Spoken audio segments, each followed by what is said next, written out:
Yeah, it started in 1961. Yeah, I was still with United Airlines. I hired a young man to come in and open the shop for me in the morning, and he would be here for 8 hours, and then but I'd show up about 1 o'clock in the afternoon and take over from there.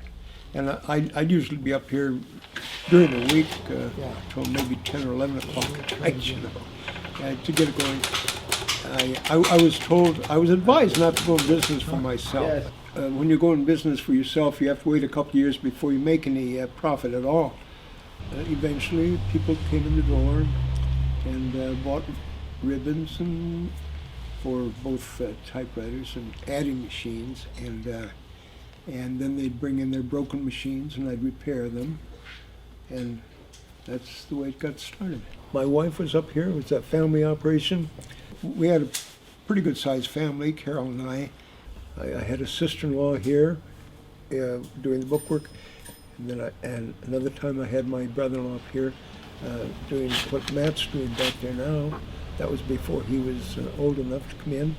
Well, I had another son was up here too, and that was Joe, and he at 22 years of age he drowned in the Columbia River, and that was quite a blow to us, of course. But then Matt came in and filled his shoes so beautifully. He's one of the very few qualified mechanics on an antique typewriter. And he gets calls from all over the country on how to make certain repairs, and if we have certain parts for certain antiques and all that. So antique business is what we're in right now. All I can see is antique, you know. We're not really dependent on a retail operation where we have walk-in trade. We're not dependent on that anymore, you see. I'm so happy that I'm going up to American Lake, Washington to study the computer through the Veterans Administration. I'm legally blind, you see.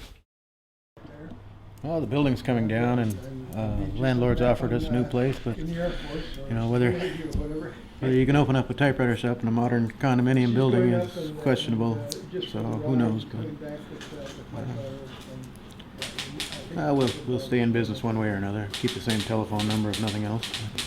Actually, we do most of our retail business through other shops now anyway. So don't have a lot of walk-in business here, as you've noticed.